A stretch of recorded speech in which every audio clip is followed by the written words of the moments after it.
Why do some tendons heal well and some don't? Why do some people have this problem? Why do some people not?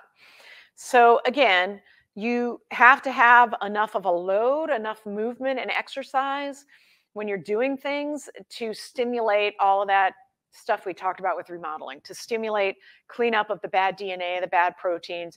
The body has to sense this mechanical load to even care about these collagen fibers and try to line them up better and get the crosslinks right. So you have to have the load, the mechanical receptor signals, and also the systemic signals that you need motion, that you're doing something. And then the extracellular matrix needs to be repaired and turned over.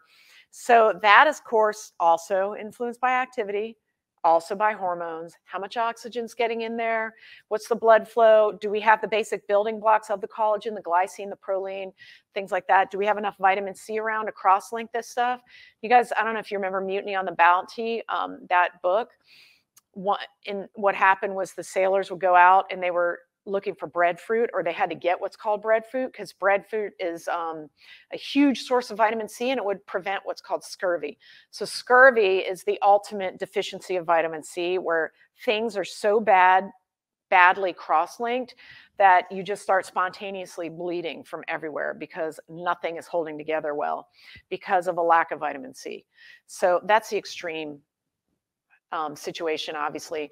But at a smaller level, you basically can have scurvy of your tendons, think of it that way, where it's just completely dysfunctional from a subclinical deficiency of vitamin C.